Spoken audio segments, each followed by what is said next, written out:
Hay historias que superan cualquier ficción, y es el caso de la uruguaya con mayor reconocimiento a nivel internacional. Natalia Oreiro es actriz, cantante, diseñadora de modas. Su nombre es su propia empresa, sinónimo de éxito en cada proyecto que emprende. Pero Oreiro es mucho más que fama, premios y trayectoria. Es la historia de una joven que con 16 años fue tras un sueño y no paró de trabajar hasta cumplirlo. Hoy, con más de 20 años de carrera, es una de las figuras más buscadas por los canales, directores y productores e idolatrada en países tan lejanos como Rusia, Grecia, Eslovenia, Hungría e Israel.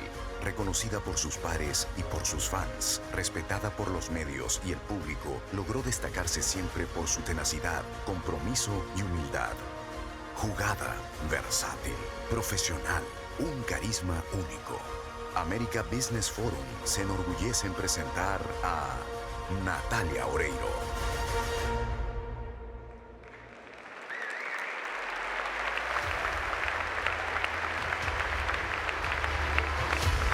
Tardes. ¿Cómo estás, Hola. Natalia? ¿Cómo estás? Bienvenida. Muy buenas tardes, ¿cómo están todos? Encantada de estar aquí. Buenas tardes. Qué Está privilegio. fresquito acá adentro, afuera. Qué privilegio tenerte, Natalia. Al contrario, es un privilegio poder estar esta tarde aquí en mi país con todos ustedes. Así que muchas gracias por la invitación.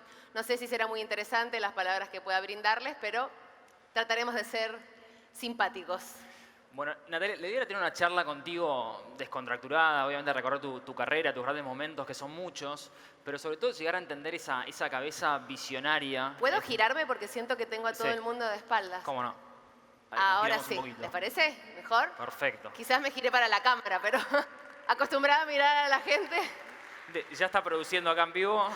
No sé si hay una recién cámara llegó que me nuestra- está odiando, pero No, te decía que esa capacidad que tenés, obviamente, para actuar, para cantar, para ese don de artista, pero aparte ese don de productora, de estratega, de visionaria de tu propia carrera, que es algo que, digo, uno a veces nos explica, ¿no? Cómo una chica uruguaya de un barrio común y corriente llega a tener éxito en lugares del mundo donde ni siquiera conocemos el idioma, ¿y ¿no? por qué no se explica que una chica que nació en un barrio, como vos decís, común y corriente, pueda llegar a tener éxito en el exterior?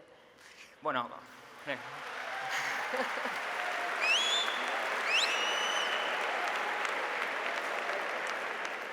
yo, yo creo que esto es exactamente lo que queremos hacer con las historias de vida, ¿no? Es inspirar, y te digo la verdad, cuando te elegimos como el máximo ícono uruguayo que triunfó en el exterior, y a veces en toda esta locura de montar el foro y todo, decía, bueno, si Natalia Oreiro pudo hacer esto, nosotros, o sea, esto no es nada en comparación. Así que para nosotros es Mira, un placer, para la mí verdad. es algo que me acompaña siempre, el hecho de saber mi lugar de procedencia. Es algo que primero, sería imposible para mí olvidarlo porque es mi esencia. Está en mi ADN, está en los ojos de mi papá, que ama el cerro, en los ojos de mi mamá, en todos mis primos, mis tíos. Y después tiene que ver básicamente con las elecciones que yo fui haciendo, que tenían que ver con mi infancia. Yo me doy cuenta que si cierro los ojos hoy, que tengo 41, soy esa niña de 8 años que un día decidió que quería ser actriz y que vivía en el cerro y que habíamos probado lugares lejanos como ser España. Mis padres, cuando yo tenía 5, mi papá se queda sin trabajo, después de la famosa tablita que sacudió tanto al Uruguay y por supuesto también a la Argentina. Y nos fuimos a probar suerte a España, duramos 1 año y medio, porque no tuvimos mucha suerte, o al menos no la que necesitábamos para no extrañar tanto el país, y regresamos. Y cuando regresamos fue remarla, y con la ayuda también de nuestra familia, de nuestros amigos, volver a salir adelante. Pero sí recuerdo estar en la casa de mi abuela Hilda, en la calle Ecuador, cerrar los ojos y sentirme que era una actriz, que se metía en el galpón de ella a maquillarse, a inventar personajes, y cuando salía era otra. Era yo interpretando a otra persona. Y mi mamá siempre me decía, ¿qué haces, Natalia? Estoy actuando. Cállate, andá a estudiar. Y entonces cuando le propuse a mi padre, que siempre fue más piola en ese sentido, si me llevaba a una agencia para anotarme, me anotó.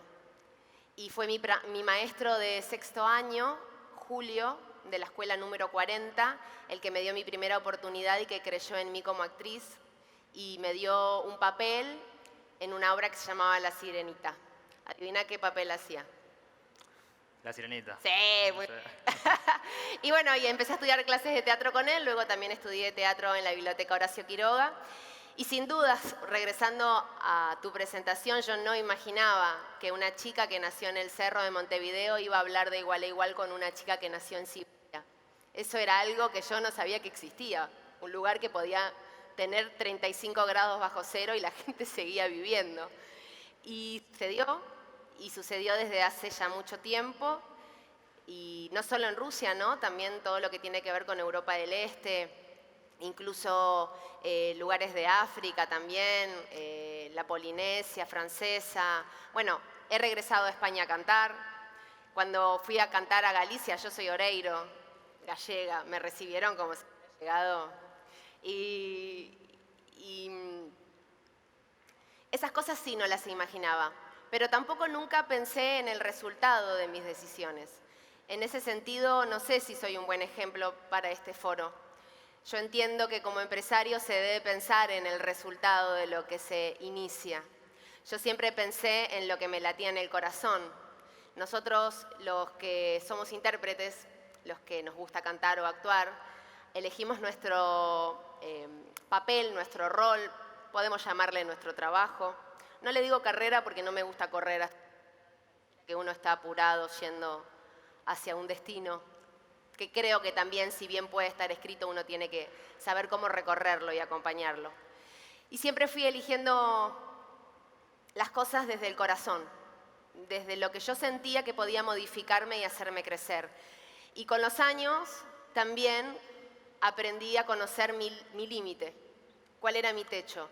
No para quedarme con lo conocido, sino para trabajarlo y poder superarlo. Así todos los años también me han enseñado que por más que yo trabaje mucho sobre algo, hay cosas que nunca voy a lograr, que otros quizás sí, pero sí. Perdón, hablando de los límites te escuché hablar, y esto me pareció especialmente interesante, que vos decías y considerás que hay gente mucho más talentosa que vos en un montón de aspectos, y sin embargo tu gran don, tu gran virtud es explotar al máximo lo que vos tenés. Esa capacidad de dar y de entrega que te permite identificar lo que vos tenés y explotarlo al máximo. ¿Cómo se hace eso, ese proceso?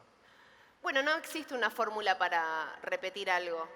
Creo que cuando nosotros tratamos de imitar algo que le funcionó a otra persona, fracasamos porque le sucedió a la otra persona. Nosotros podemos tomar ejemplos y basarnos en estadísticas de situaciones que sí han sucedido de esa forma. El contexto también a veces ayuda mucho. No es lo mismo cuando yo comencé mi carrera. A principios de los 90 yo me fui a vivir a Buenos Aires a los 16, que ahora no existían las redes sociales, Internet era algo para muy pocos privilegiados. Entonces, sí, el hecho de que me conozcan en otro continente tenía una situación muy particular, porque no es que hoy subo un video mío y lo pueden ver millones de personas en el instante. Pero sí soy consciente de que en varios aspectos de mi profesión hay gente quizás más capacitada o con un don natural que nació con ese don, ¿no? Lo que pasa es que creo que el talento es algo importante, pero lo importante es lo que uno hace con eso. Porque yo puedo tener mucho talento para hacer algo, pero me quedo en un determinado lugar esperando que las oportunidades aparezcan. Y creo que las oportunidades hay que salir a buscarlas, hay que estar despierto, hay que ser consciente, hay que tener visión de futuro y hay que trabajar duro. Yo creo que si tengo que reconocerme una cualidad, te diría Estoy pensando, a ver, ¿cuál sería esa cualidad? La perseverancia. Yo soy una persona perseverante.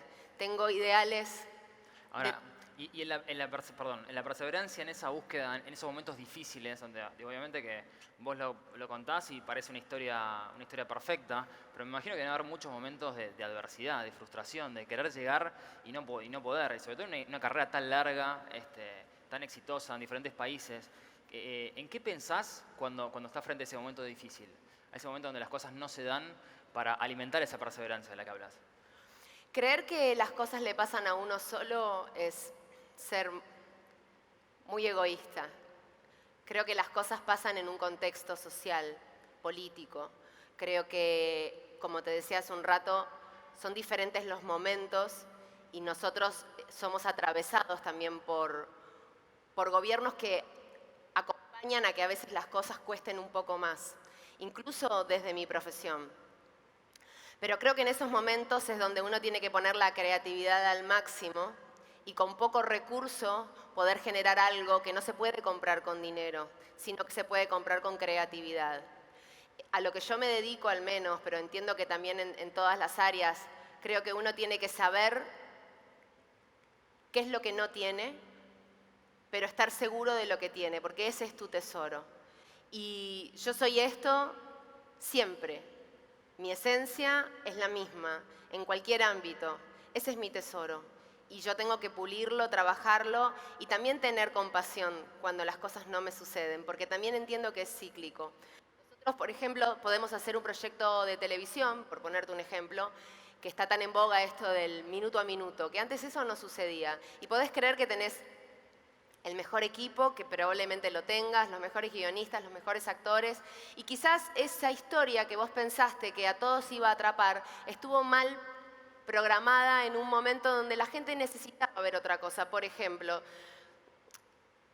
hay momentos donde la gente necesita tener situaciones para reírse, llegar a su casa y olvidarse de los problemas cotidianos. Y si vos le pones un programa que tenga demasiada actualidad o mucha violencia, es muy probable que la gente lo rechace. Quizás como proyecto gane todos los premios, te digo que me ha sucedido, pero la gente no tiene ganas de que vos le cuentes lo mismo que vive en su trabajo o que ve en la calle. Creo que ese timing de saber cuál es el momento de hacer algo es oportuno, pero también apostar a hacer cosas diferentes, aún sabiendo que quizás te estás equivocando, porque si no todos haríamos lo mismo. Todos haríamos comedia, todos haríamos drama, todos cantaríamos el mismo tipo de música, todos diseñaríamos un mismo vestido. Yo puedo seguir una tendencia, pero también tengo que ser fiel a lo que yo quiero contar, el cuento que yo quiero contar, mi historia de vida, para que otras mujeres u otros hombres también se puedan identificar con lo mío, independientemente de lo que suceda en el mundo. Pero por supuesto que vivimos en un mundo absolutamente globalizado y entrelazado y no podemos ser ajeno a lo que le sucede al país hermano o al otro continente. Hablando justamente de lo que decías, a veces de la política, el contexto que ayuda o que no ayuda, tuviste una vida muy nómade, o sea, viviste en Buenos Aires, viviste en Uruguay, viviste en Madrid. ¿Cómo es vivir en esos distintos lugares y hay un contexto diferente para salir adelante? El que quiere ser exitoso, si se va a Madrid, ¿puede ser más exitoso en Madrid que en Uruguay? ¿Hay algo de eso o no? No lo sé. La verdad no tengo idea.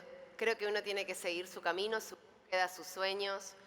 Y es complejo porque ahí tendríamos que poner en la balanza, es obvio lo que voy a decir, pero ¿qué es ser exitoso? No es lo mismo una persona que está comenzando a buscarse que alguien que siente que está más cerca de encontrarse. Yo estoy en el medio, todavía no sé si algún día lo lograré, pero claramente cuando uno tiene una familia es mucho más difícil emprender algo en un lugar lejano, porque todo le es adverso, porque uno inevitablemente se va a sentir sapo de otro pozo. Eso le sucedió a mis padres. Yo cuando llegué en España inmediatamente me hice amigas y amigos en la escuela que iba, pero mis padres, mi papá recuerdo que todos los días se levantaba a las 5 de la mañana y iba, mi padre tenía un currículum excelente, era una persona muy capaz y sin embargo por ser uruguayo, aunque tenía pasaporte español, siempre le daban ese lugar a alguien que era español. Y era una frustración, lo mismo con las amistades.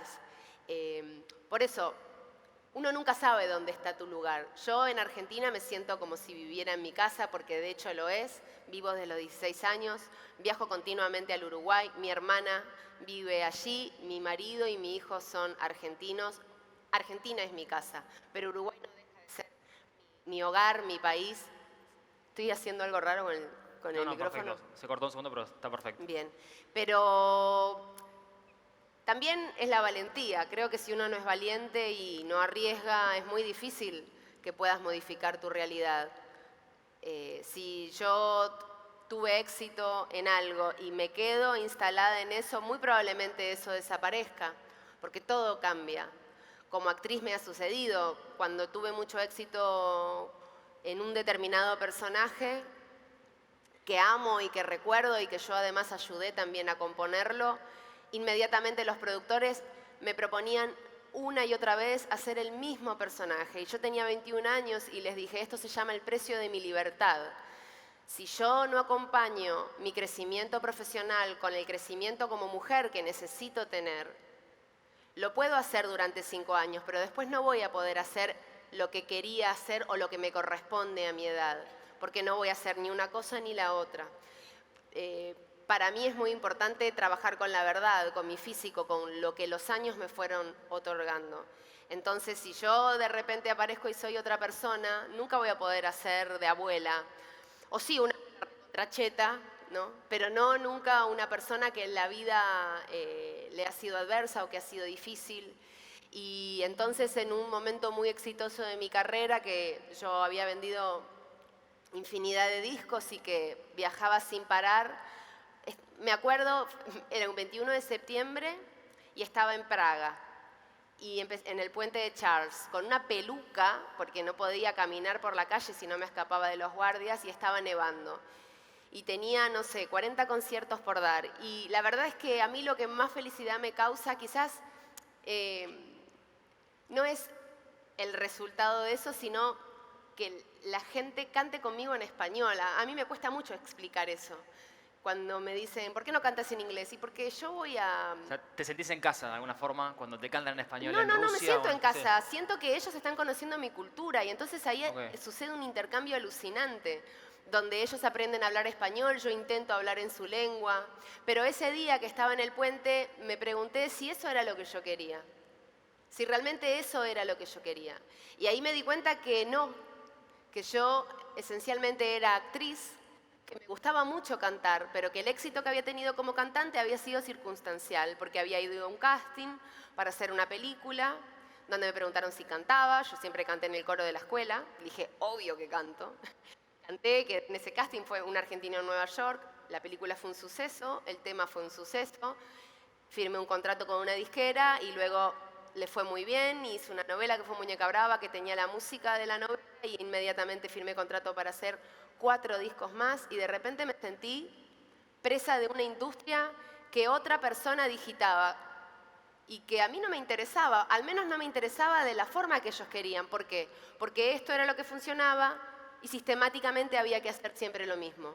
Y yo, que elegí una profesión que lo hermoso es justamente disfrazarse y ser otros y utilizar la creatividad y sorprender y cambiar y modificar, me encontré presa en un vestido que no había confeccionado yo y rescindí contrato después de muchos abogados, y también lo llamé el precio de mi libertad.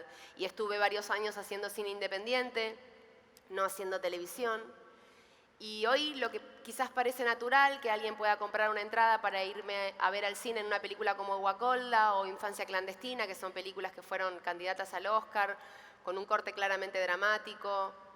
También pueda comprar una entrada para ir a verme a Gilda, donde canto, o a Reloca, la última película que hice, que fue también una película con muchísimo éxito. Pero eso es la consecuencia de los no. De los no. Ahora, igual hay que tener coraje, ¿no? Para renunciar a un éxito. De hecho, yo creo que a mucha gente le pasa, y mucha gente exitosa que tenemos hoy acá, que tiene una carrera en una compañía o en una empresa y que le va muy, pero muy bien, y en realidad tiene otra vocación. Ahora, ¿cómo se hace para sacar ese coraje y esa fuerza para renunciar a un éxito? Cuando te está yendo espectacularmente bien y estás en el cenit de tu carrera. Cuando estás triste con el resultado, cuando Tiene que alrededor ver con eso, todos... con cómo te sentís. Y yo, al menos a mí me funciona, no te sabría decir en el resto. Me parece que ahí tenés que poner en la balanza cuál es tu búsqueda. A lo mejor lo está escuchando porque es un señor muy exitoso. Hace un tiempo yo me mudé. Y durante 18 años viví en una casa histórica del año 1887 que yo amé profundamente, pero además tenía para mí el significado de que como yo me había mudado 26 veces en mi vida, era la primera vez que yo encontraba un lugar de pertenencia. Y me tuve que mudar porque nació mi hijo, el barrio donde yo vivía era Palermo, se modificó, era un barullo constante y quería vivir en las afueras.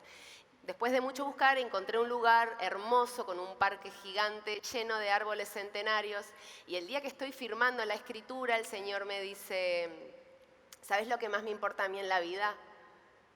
Y yo le contesté, los árboles. No, el dinero. Y sí, a él lo que más le importaba era el dinero, a mí lo que más me importaba eran los árboles. Y no está ni bien ni mal, es la elección de cada uno. Si al Señor el dinero lo hacía feliz, yo lo aplaudo. A mí el dinero es algo que me sirve para plantar árboles y comprar la casa que quería. Y Natalia, ¿a quién escuchas en este proceso de toma de decisiones? Que obviamente hoy tenés una cabeza súper madura y que conoce un montón de temas y opina con propiedad. No en ¿quién todo. Muchas veces se piensa que nosotros podemos opinar de cualquier cosa y detesto cuando a alguien le dicen, ¿qué opinas de fulano, de mengano, de tal? Y esa persona se ve como obligada casi a contestarle al cronista, bueno, yo pienso que... Y digo, cállate la boca. Porque uno tarda 2 años en aprender a hablar y 60 en aprender a callarse. Es así.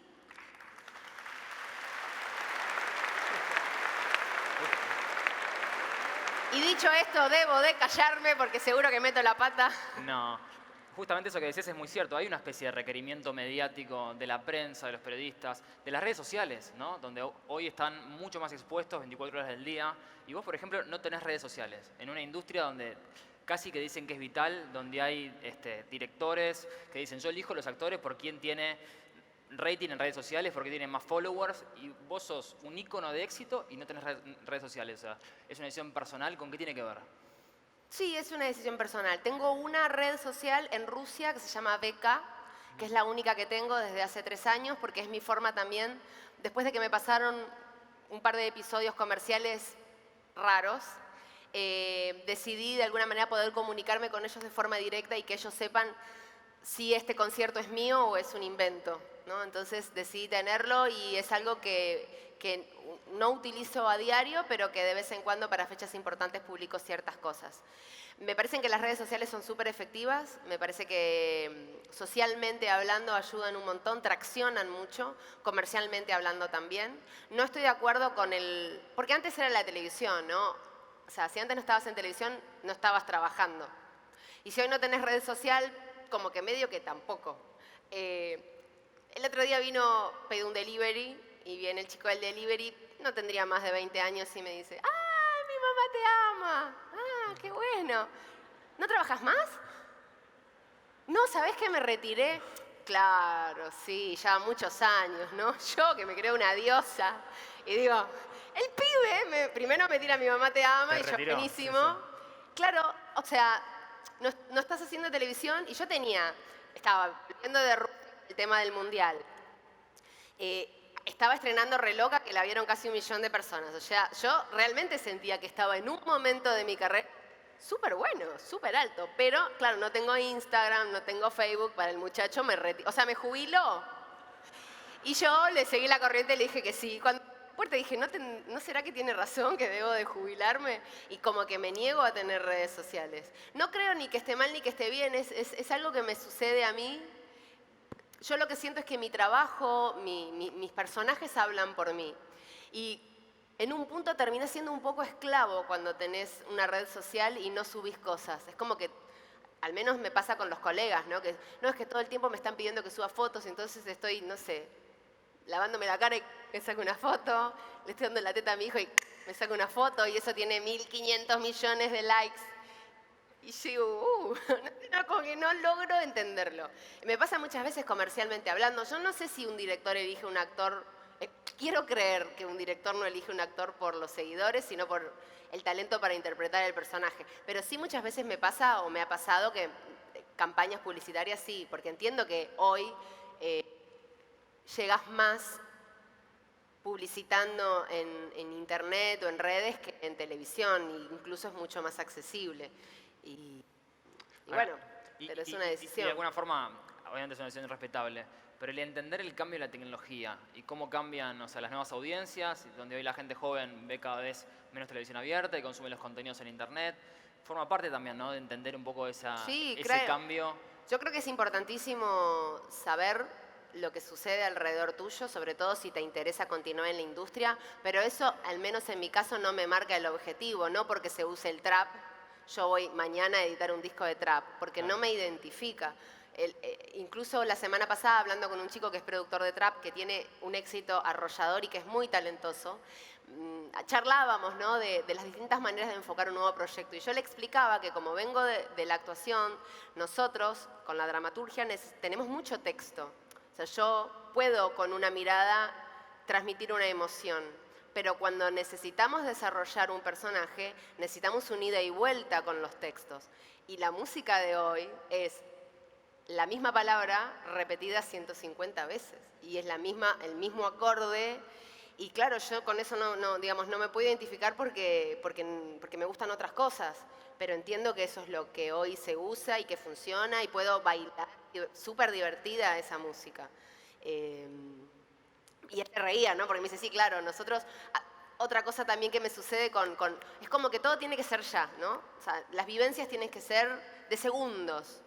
Y si dura más de 6 segundos, como que la gente se aburre. Y me pasó a mí, y yo lo hice a propósito, porque yo parezco el salmón, cuando yo decido filmar en Uruguay el videoclip de United by Love, que fue uno de los temas que fueron elegidos para el Mundial, a propósito, junto con Pucho, que fue el gran director de publicidad y de cine que hizo el videoclip, el primer minuto de un tema que dura 3 minutos 50 es lento, o sea, no explota. Y eso para las nuevas generaciones es letal. Entonces empezamos a ver gente que no me conocía en la India, en Nueva York, los youtubers que agarran un tema y lo van describiendo en vivo. Lo nervioso que se ponían el primer minuto porque la canción no empezaba nunca y era, bueno, ok, go, go, go, come on, come on, come on. Y yo digo, ¿qué les pasa? O sea, no los puedes sentar nunca a ver una película porque si no explotan 18 autos, se caen los aviones o se dan el beso apasionado en los primeros 15 minutos de película, ya está, se fueron del cine. Y a mí me gusta todavía mantener una conversación, una charla, observar un amanecer, un atardecer, quedarme en silencio. O sea, en el fondo tiene que ver con buscar un punto intermedio, un punto de acuerdo entre por ahí lo que uno tiene ganas de hacer y lo que uno quiere, y también lo que de alguna forma las audiencias consumen o cómo cambian los hábitos, ¿no? Sí, yo creo que los hábitos cambian en algunos casos, creo que uno tiene que ser permeable a eso, pero no cambiar Tu esencia. tu norte. Porque si cambias tu norte, imagínate que yo a mi edad quisiera hacer lo que hace una chica de 18. Se me matarían de risa. No, cuando lo veo me da cosita, ¿viste? Ahora, No. y esto que contaste así a la pasada, entre tantos éxitos que los contás con naturalidad, ¿qué significa que te elijan para hacer la canción del Mundial? ¿Cómo se toma esa decisión y qué implica? Eso es algo, o sea, ¿te acordás de ese momento cuando te llamaron, ya te lo veías venir? ¿Cómo fue esa historia? Y fue de mucho miedo, porque a mí lo que me sucede es que cuando algo me importa mucho me da miedo. Digo, ¿cómo lo voy a hacer? Lo podré hacer, pero también me resultó bastante natural por mi relación con Rusia. Digamos. Es difícil por ahí explicar para alguien que no tiene una idea de mi historia con Rusia, el por qué para ellos es natural que yo cante en español, en ruso, que ahora me voy el 11, voy a hacer 18 conciertos allá. Y viajo todos los años. Y es difícil explicarlo, pero es una relación muy hermosa de muchísimos años y de mucha naturalidad. Ellos me llaman Naya Natalia, que significa nuestra Natalia. Ellos saben que soy latinoamericana, que soy uruguaya, rioplatense, muchos piensan que soy argentina, pero así todo me consideran rusa. Y eso es algo que ellos me han entregado. ¿Te consideran rusa? Sí. Mirá. Sabiendo que soy extranjera. ¿Me saco este? ¿O es para que cante algo?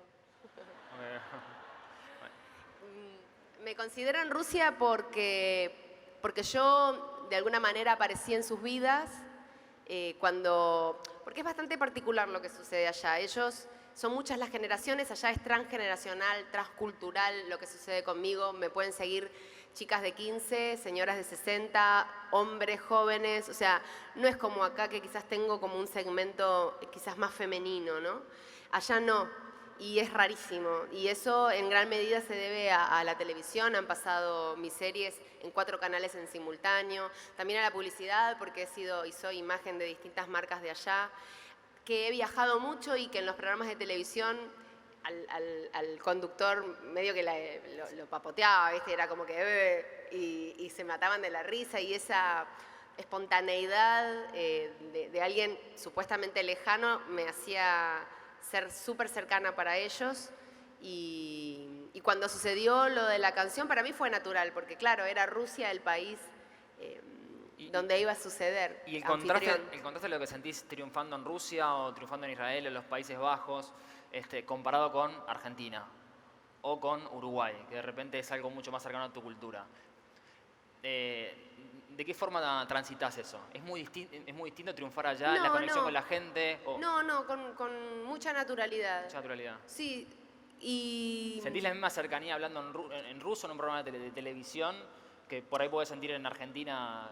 Bueno, para mí el idioma es limitado porque Okay. lo conozco porque he viajado mucho, porque ya a esta altura entiendo cuando me hacen una pregunta y tengo herramientas en ruso como para hacerme entender, pero sin duda que si me das un libro para que lea en ruso, te digo, no, por favor. Entonces para mí es cercano, pero el tipo de afecto, de construcción, de vínculo, no se modifica. La música, el cine... La música conecta, ¿no? De alguna forma. Totalmente, las con la emociones emoción, ¿no? conectan. Sí. Y yo, para mí eso es muy importante. O sea, para mí incluso cuando diseño un vestido, siempre hablo de lo mismo. Si un emprendimiento tiene corazón, va a tener éxito. Si tiene corazón, ¿y qué significa tener corazón? Que uno comparta sus emociones con su equipo de trabajo y con la gente a la que va a ir brindado eso. Si no, es como, no sé, al menos en lo que yo hago, que siempre está ligado a lo sentimental. Cuando imagino una visual para un show, siempre trato de que tenga esa emoción, que tenga corazón. Cuando compongo un personaje, cuando leo un guión, quizás el director es fantástico, pero yo no encuentro que tenga corazón y a mí no me llega. Y yo, por ende, siento que a la gente tampoco le va a llegar. También soy consciente de que hay cosas que tienen que dar una vuelta. Yo puedo hacer algo hoy y que de repente, no sé, les guste a poca gente. Pero en algún momento, si eso estuvo bien hecho y tuvo un sentido y fue pensado y fue craneado con amor y talento, va a pegar la vuelta y alguien en cualquier lugar me va a decir, no sé, estoy escuchando tal canción, vi tal película o veo por internet este programa. Me pasa cuando sos más chico te frustras más. Y sí, porque uno siempre quiere que el otro entienda lo que uno quiso transmitir y no siempre pasa. Y esa frustración debe ser difícil de manejar, como también el miedo que decías, ¿no? Que sentiste cuando te propusieron lo de Rusia. Hablando del miedo, que todos sentimos miedo de alguna forma, ¿cuál fue tu miedo más grande o cuál fue tu momento más difícil, esa decisión crítica que tuviste que tomar? Tener un hijo. Tener un hijo. Eso te cambió la vida. Sí, y me daba mucho miedo. Lo que pareciera ser lo más natural del mundo. Sí, y de hecho fui madre, digamos, no grande, pero mis padres pensaban que yo no iba a tener hijos, porque cada vez que me preguntaban era cuando tenga ganas, y así fue. Yo siempre hago las cosas cuando tengo ganas. Si no tengo ganas no me vas a convencer. Y un día con mi pareja tuvimos ganas y fuimos padres de Atahualpa, pero me daba mucho miedo, mucha responsabilidad. Veía que quizás el mundo al que lo estaba trayendo no era el que a mí me gustaría al 100%, pero también entendí que él va a ser parte de ese cambio y que yo, gracias a él, también miro el mundo con otro futuro, con otras ganas de que eso pueda mejorar, pueda cambiar, con más conciencia. ¿Y el mundo que te gustaría para él, cómo es ese mundo? Más sano, un mundo con mayor oportunidad. ¿Qué es lo que más te preocupa, justamente? No, es que no hay una sola cosa que me preocupe.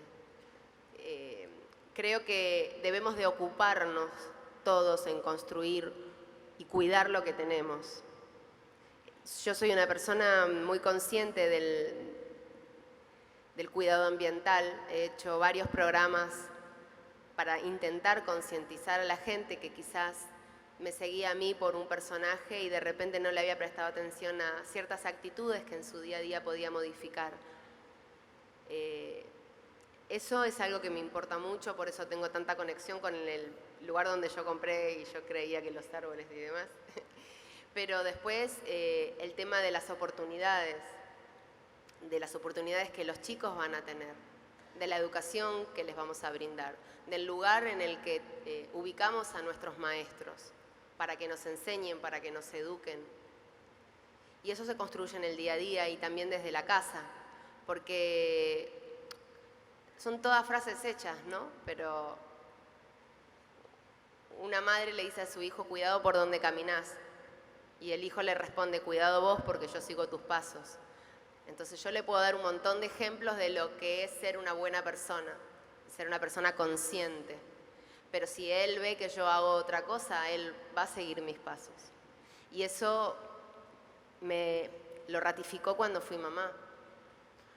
¿Quiénes son esas personas importantes en tu vida? Si tuvieras que decirme, obviamente, tu hijo, me imagino que tu marido, ¿quiénes son esas 4 o 5 personas en la vida de Natalia Oreiro que la apuntalan cuando necesita que la apuntalen, que le dan un consejo, que le ayudan? Yo creo mucho en mí. Y creo que eso... Gracias. Es que me encanta la respuesta porque aparte es la respuesta menos pensada, la menos políticamente... Parezco una egocentrista total. No, pero ayuda un poco a... Yo creo en mí. ¿Siempre creíste en vos? Sí. Desde el día 1, cuando estabas soñando, cuando te decían... Sí. Nena, Lo que no quiere decir que me tire para atrás, que sienta que no puedo hacer cosas, que... Bueno, lo que nos pasa a todos. Inseguridades lógicas. Sí, inseguridades lógicas, si no, no sería humana. Pero si vos no crees en vos, nadie va a poder ayudarte, nadie va a poder acompañarte. Y porque yo creo en mí, dejo que los demás entren a mi vida para enseñarme, para mostrarme el camino. En ese enseñarte, ese mostrarte el camino, de vuelta, uno te escucha hablar y parece que fueras experta en muchos temas. ¿Cómo aprendes? No, para nada, ¿eh? No, bueno, pero parece Soy que de una afuera inexperta total en se percibe eso en todo. y apasiona escucharte. Pero ¿cómo aprendes? ¿Cómo es ese proceso de aprender de diferentes mundos?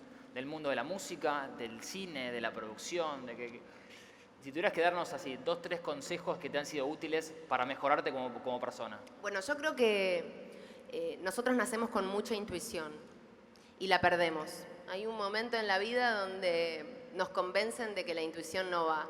Y las estadísticas, el Excel y todos los números, y todo, como todo cuadrado, ¿no? Y que no te podés salir de esto, porque si te salís de esto podés tener un fracaso total. Bueno, yo creo en la intuición. Las veces que no le he hecho caso... Te ha ido mal. No sé si la palabra es mal, porque bueno, también de eso se aprende, ¿no? Soy quien soy por todo lo que hice. Pero creo que muchas veces uno no escucha por comodidad. Y sabés la que se viene y por comodidad la dejas pasar porque no tenés la fuerza suficiente para enfrentar la situación. Y la bomba en algún momento explota y la tenés que afrontar. Como en el I Ching, ¿no? Hay que atravesar las grandes aguas y si no las atravesás, se te incendia la casa para que salgas. Y tenés que salir, hoy o cuando sea. ¿Me das algún ejemplo concreto, sin meterme en ningún tema, pero en algún momento que hayas visto que se venía y por comodidad no hayas querido tomar una decisión a tiempo? Sí, no, bueno, generalmente en lo personal. En lo personal, ok. Sí. Okay. Generalmente en lo personal. Después en lo profesional, uno no trabaja solo, ¿no? Podés elegir determinadas cosas. ¿Y cómo elegís, aparte obviamente de vos, a la gente que te rodea? ¿Qué mirás? ¿Qué valorás en esa gente que trabaja contigo? La mirada. La mirada es algo, ves todo en la mirada de alguien. La sonrisa. A mí mi marido me conquistó con la sonrisa. Yo cuando bajó unas escaleras y me lo presentaron, yo no sabía ni quién era. Y lo único que vi fue una sonrisa y me saludó y dije, ¡ay, qué linda sonrisa! Yo tenía 23 años. Y eso me enamoró. Bueno, después obviamente su personalidad, su historia, pero intento obviamente rodearme de personas inteligentes. A mí la inteligencia es algo que me seduce muchísimo, pero también de hombres y mujeres sensibles. Pareciera que la sensibilidad es algo que está mal visto y a mí me apasiona ser sensible, me apasiona rodearme de personas sensibles, porque son humanos. Y es lo que al menos yo necesito para atravesar el duro día a día que a veces nos toca a todos. Y la honestidad, por supuesto, ¿no? Natalia, vos sos una mujer que sos un modelo de rol para muchas mujeres, digo, lo quieras o no. Estamos en un momento de la sociedad donde la mujer está muy empoderada y donde hay todo un movimiento feminista muy fuerte en Latinoamérica, en Argentina en particular. ¿Cómo vivís todo ese movimiento y qué pensás de eso? Bueno, yo lo vivo activamente, con mucha alegría. No lo vivo con sorpresa porque creo que la historia, si bien ha sido escrita por los hombres, han sido también muchas mujeres las que han modificado los caminos de la historia. Lo que pasa es que después en los libros firmaba un hombre y bueno, y ahí no aparecíamos. Pero no creo que sea algo de hoy, esto, digamos, viene ya desde hace 2 siglos atrás el tema del feminismo. Creo que todo cambio se puede hacer con honestidad, con libertad, en paz, respetando la opinión del otro, con el otro. Yo no creo que el feminismo sea en contra del hombre, en lo más mínimo. Yo educo a mi hijo para que mi hijo quiera ser feminista, porque de eso se trata, que hombres y mujeres tengamos con la misma capacidad el mismo derecho. Lo que pasa es que a veces fueron tantos años de no ser pares que pareciera que la lucha debe de ser más brusca para que el cambio se sienta más. Y ahí muchas veces no se entiende el mensaje. Y cuando no se entiende el mensaje, pareciera que dejamos afuera a los hombres. Al menos yo creo que todo cambio significativo en la sociedad tiene que ser de diálogo, en paz, en libertad, en el respeto hacia el otro. Sin confrontamiento, de alguna forma. No, bueno, uno confronta, todos los días uno confronta, porque vos podés tener una idea y la mía es otra, y yo voy a confrontar con vos, vos vas a tratar de convencerme, y después quizás no nos ponemos de acuerdo, pero cada uno se va a ir a su casa con la idea del otro y algo se modifica. Pero no con violencia, a eso me refiero. No con violencia. Ni quitarle nada a nadie, digamos. Las mujeres no vamos a quitarle nada a nadie, solamente queremos lo que es nuestro, que también es tuyo. Esas son las mujeres. Estas mujeres. Esas mujeres. Te quiero preguntar justamente, un poco en este foro hay muchos empresarios, y vos, aparte de una trayectoria artística muy prolífica, en un momento decidiste tener también un emprendimiento propio y una vida empresarial. ¿Cómo es esa Natalia empresaria? ¿Es un poco más fría, más calculadora, tiene en cuenta otras cosas? Porque un negocio, y obviamente, yo entiendo que vos decías hoy que el dinero no es importante en tu vida. ¿Y cómo compatibilizás eso? Porque si tenés un negocio, tiene que de alguna forma ser rentable y pagar las cuentas. ¿Cómo bueno, es Natalia empresaria? En el país en el que vivimos eso es casi imposible, ¿no? Es muy difícil. Yo no me considero una persona capaz para ser empresaria, no soy una persona que pueda llevar adelante un equipo profesional grande como es el nuestro. Ese es el rol que ocupa mi hermana. Ajá. Yo el rol que ocupo es el creativo, pero sí, por supuesto, tenemos una misma visión en cuanto a cómo queremos hacer las cosas, cómo queremos que se sientan las personas que están y que nos acompañan. Pero uno toma decisiones todos los días y en eso estamos. Hoy decías a veces que el contexto obviamente condiciona. Y me imagino que a veces te debes sentir frustrada por ese contexto y por querer salir adelante, que hacen cosas que no te lo permitan. ¿Cuáles son las 2, 3 cosas, no hablemos de Uruguay en particular o de Argentina, pero que te parece que los gobernantes deberían de mirar y deberían de ajustar para que todos podamos tener una vida más fértil, más exitosa? Es dificilísima tu pregunta, porque no son 2, 3 cosas, es todo lo que deciden, que lo deciden mal. Okay.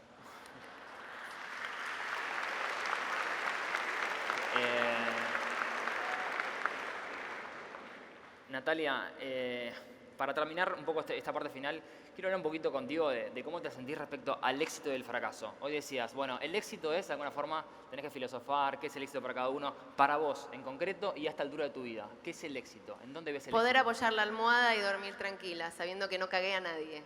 Sí. Eso para hoy es re importante, ¿o no?